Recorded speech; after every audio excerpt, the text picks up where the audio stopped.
गांव का नाम था शांतिपुर। लेकिन उस रात गांव में शांति नहीं थी। काले बादल आसमान में मंडरा रहे थे, बिजली कड़क रही थी। वीरेंद्र सिंह, गांव के सबसे बड़े जमींदार, अपने हवेली के स्टडी रूम में अकेले बैठे थे। अचानक हवेली के बाहर कुत्तों के भौंकने की आवाज आई। वीरेंद्र सिंह ने घड़ी देखी, रात के 12 बज चुके थे। तभी दरवाजे पर दस्तक हुई। कौन है? वीरेंद्र सिंह ने गहरी आवाज में पूछा। कोई जवाब नहीं आया। वीरेंद्र सिंह ने उठकर दरवाजा खोला।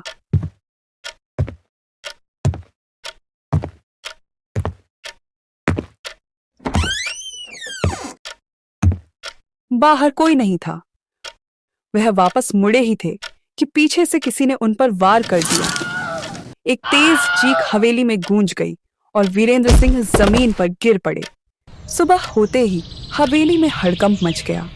नौकर रामलाल ने सबसे पहले वीरेंद्र सिंह की लाश देखी। वह चिल्लाता हुआ बाहर भागा। मालिक मालिक को किसी ने मार डाला। पुलिस को खबर दी गई। इंस्पेक्टर शेखावत अपनी टीम के साथ मौके पर पहुंचे। उन्होंने स्टडी रूम को सील कर दिया। कमरे में वीरेंद्र सिंह की लाश पड़ी थी। सिर पर गहरी चोट के निशान थे। पास में एक खून से सना हुआ पेपर वेट पड़ा था। इंस्पेक्टर शेखावत ने सबसे पहले परिवार के लोगों से पूछताछ शुरू की। राधा, वीरेंद्र सिंह की पत्नी, रोती हुई बोली, मैं तो अपने कमरे में थी, मुझे कुछ पता नहीं चला। पापा देर रात तक अक्सर किताबें पढ़ते थे, मैं भी अपने कमरे में था। मधु और सविता दोनों ने भी यही कहा कि वे अपने अपने कमरों में थीं। घर में और कौन कौन है? क्या कोई ऐसा भी है जो यहाँ नहीं है? सब यही हैं, सिर्फ हमारा नौकर रामू यहाँ नहीं है। वो रात को ही बिना कुछ बताए यहाँ से चला गया। वो यहाँ नहीं है। अरे कुछ तो बताया होगा। नहीं, वो पहली बार ऐसे घर से चुपचाप भागा है। मतलब रामू ने ही ये सब। चलो उस रामू को ढूंढते हैं। पुलिस वहां से रामू के घर जाने के लिए निकल जाती है।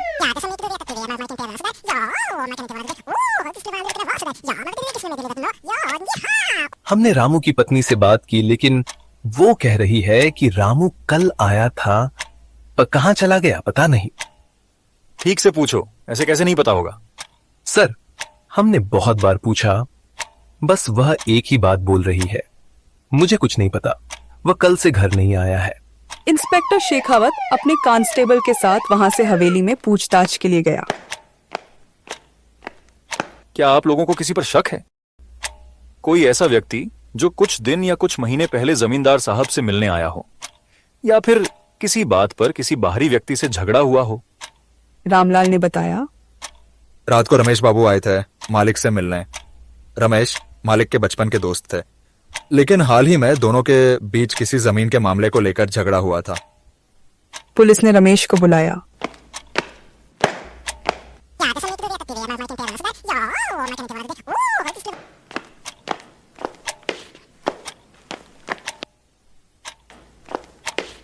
रमेश ने कहा, मैं रात को आया था, लेकिन मालिक से मिल नहीं पाया, वे व्यस्त थे, इसलिए मैं चला गया। गांव में अफवाह फैल गई कि रमेश ने ही हत्या की है। इंस्पेक्टर शेखावत ने स्टडी रूम की बारीकी से जांच की। उन्होंने देखा कि खिड़की आधी खुली थी और बाहर कीचड़ के निशान थे। शायद कोई बाहर से भी आया हो सकता था।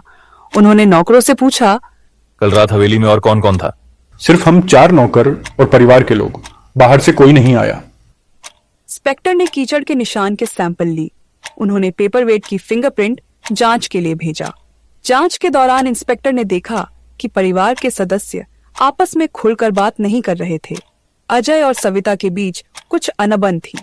मधु, जो हाल ही में शहर से लौटी थी, बार बार फोन पर किसी से बात कर रही थी। इंस्पेक्टर ने राधा से पूछा, क्या आपके पति का किसी से झगड़ा हुआ था? हाल ही में जमीन के बंटवारे को लेकर परिवार में तनाव था। वीरेंद्र जी चाहते थे कि सब कुछ मधु के नाम हो जाए, लेकिन अजय और सविता को यह पसंद नहीं था। इंस्पेक्टर ने नोट किया और वहां से पुलिस स्टेशन चले गए। कुछ दिन बाद फिंगरप्रिंट रिपोर्ट आई। पेपरवेट पर रमेश के फिंगरप्रिंट नहीं थे, लेकिन जिसकी थी उसे देखकर शेखावत चौंक गया। उस पर किसी और के नहीं, सविता के फिंगरप्रिंट मिले। उसके बाद शेखावत और उसकी टीम हवेली के लिए रवाना हुई। इंस्पेक्टर ने सविता से पूछताछ की। सविता घबरा गई। मैंने पेपरवेट दोपहर में उठाया था, सफाई करते समय। मैं निर्दोष हूँ। इंस्पेक्टर ने सविता के कमरे की जांच की। उस रात सविता अपने कमरे में थी, लेकिन किसी ने उसे वहां नहीं देखा। शक और गहरा गया।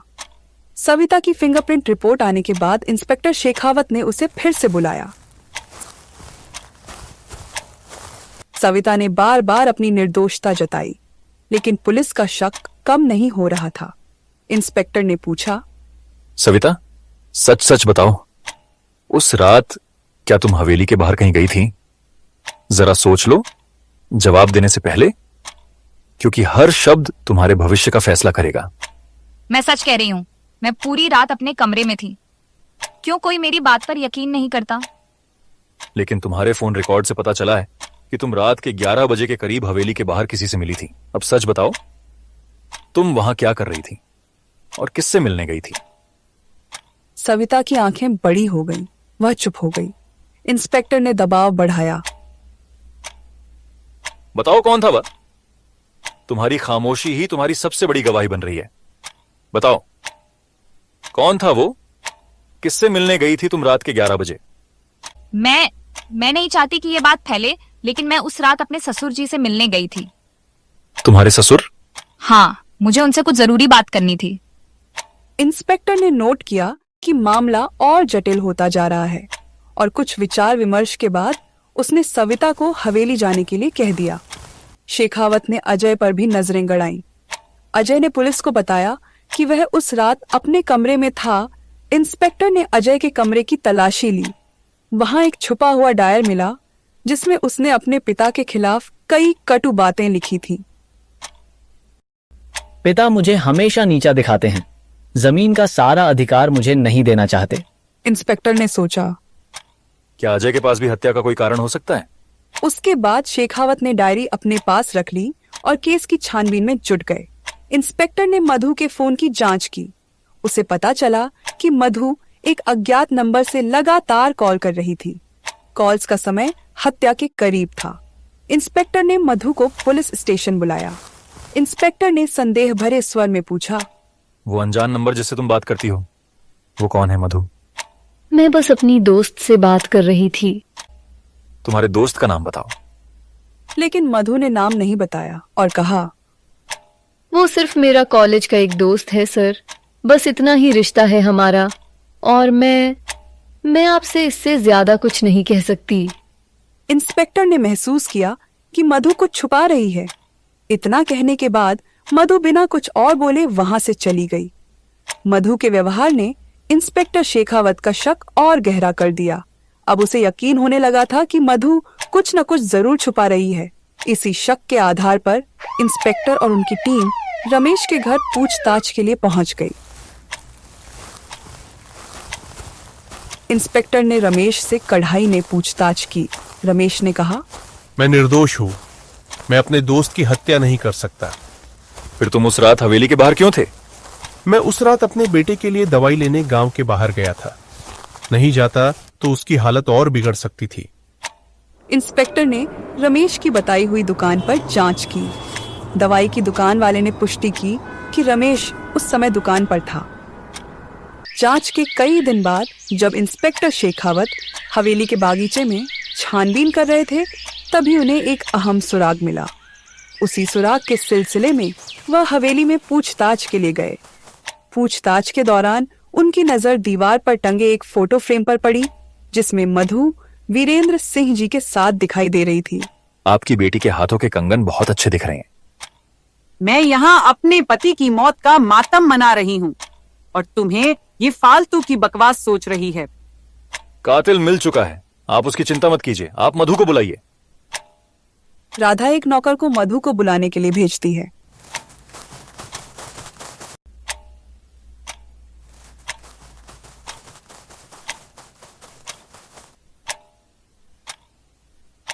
हत्यारा किसी बाहर वाले का नहीं है, वो इसी परिवार का कोई सदस्य है।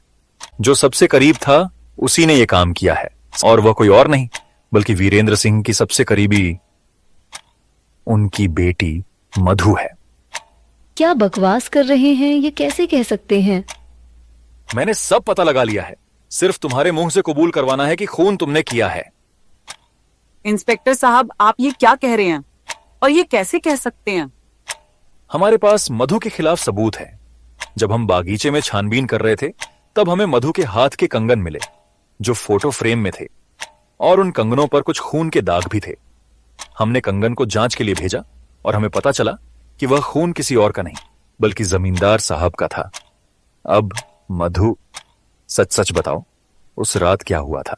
इंस्पेक्टर शेखावत के सामने मधु की आंखों से आंसू बहने लगे।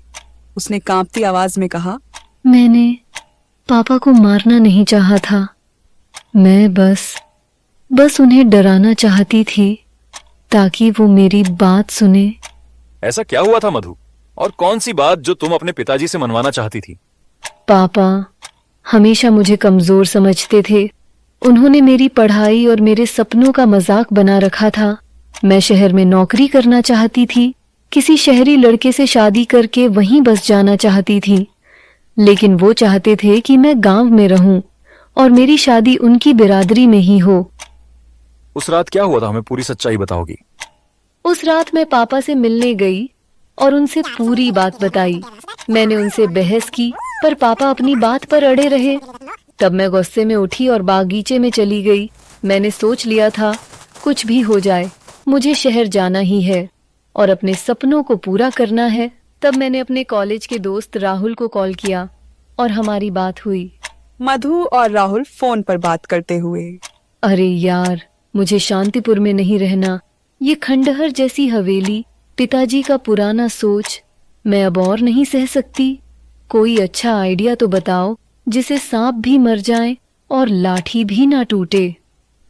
तो सुन, एक प्लान है, सांप भी मरेगा और लाठी भी नहीं टूटेगी। अपने पिता को रास्ते से हटा दे और हवेली से सारे जेवर और प्रॉपर्टी के कागज लेकर भाग जाना। यह करना क्या ठीक रहेगा? अगर तुझे वाकई अपने सपने पूरे नहीं करने तो रहने दे, चुपचाप लौट जा उसी भूतिया हवेली में। ठीक है, अब मुझे ही तय करना होगा कि हवेली में सड़ना है या सपनों की उड़ान भरनी है। मैं देखती हूँ क्या करना है, पर एक बात पक्की है, अब कुछ बड़ा होने वाला है। मैं वहां से उठी और योजना के हिसाब से मैं लगभग रात के 12 बजे मैं चुपचाप पापा के कमरे में गई। और उसके बाद क्या हुआ वो तो आप जानते ही हैं। हवेली में चारों तरफ सन्नाटा था। सब लोग मधु की ओर गुस्से में देख रहे थे। अरे ओ पापी, उन्हें क्यों मारा? अगर इतना ही झड़ था दिल में तो मुझे ही मार डालती, कम से कम वो तो बच जाते। यह हादसा नहीं था, यह सोची समझी साजिश थी और तुमने सच छुपाया। मैं डर गई थी, मुझे लगा सब मुझे दोषी मानेंगे। इंस्पेक्टर शेखावत ने रामू के बारे में मधु से पूछा। अच्छा ये बताओ, रामू का क्या किया तुमने? वो तो कल से घर नहीं आया है, कहीं वो भी तुम्हारे उस योजना का हिस्सा तो नहीं था? रामू की इसमें कोई गलती नहीं थी। रात को रामू भी पापा के कमरे की तरफ आया था और उसने मुझे देख लिया। अरे मालकिन, अरे ये आपने क्या किया? तुम यहाँ क्या कर रहे हो? आपने जमींदार जी का कत्ल कर दिया। तुमने कुछ नहीं देखा, अगर बाहर जाकर बताया तो मारे जाओगे। मैं यहाँ से जा रहा हूँ। ठीक है, मैं तुम्हारे भेजने का इंतजाम कर दूंगी, तुम यहाँ से भाग जाओ। तब मुझे एक नया मोहरा मिल गया कि अब इल्जाम रामू के ऊपर आएगा। लेकिन तभी अचानक से रामू वापस आ गया। वो वापस क्यों आया? वो पैसे लेने आया था, कह रहा था कि 2 लाख दे दो ताकि मैं शहर में जाकर रहने लगूं। अच्छा, फिर तुमने 2 लाख दिए? नहीं, मुझे लगा कि अगर मैं इसे आज पैसे दे दूंगी तो ये आगे भी ब्लैकमेल करेगा और बाहर जाकर अपना मुंह खोल देगा, इसलिए मैंने रामू को भी मार दिया। अगर वो जिंदा रहता तो पुलिस उसे पकड़ती, वो तब भी मुंह खोल सकता था और ब्लैकमेल भी कर सकता था, इसलिए मारकर जमीन में गाड़ दिया। वाह, बहुत मास्टरमाइंड हो तुम तो। तुम्हें जमींदार होना चाहिए था एक कत्ल से बचने के लिए दो दो कत्ल कर दिए। चलो तब ये मामला भी हल हो गया, लेकिन जो तुमने और तुम्हारे दोस्त ने गुनाह किया है उसकी सजा तुम दोनों को जरूर मिलेगी। मैं डर गई थी। मुझे लगा सब मुझे दोषी मानेंगे। मधु, सपनों को पूरा करने की कीमत अगर खून बन जाए तो वो सपना नहीं पाप बन जाता है। इंस्पेक्टर शेखावत ने इस केस को सॉल्व कर दिया और मधु को जमींदार जी और रामू के कत्ल के इल्जाम में गिरफ्तार करके जेल भेज दिया।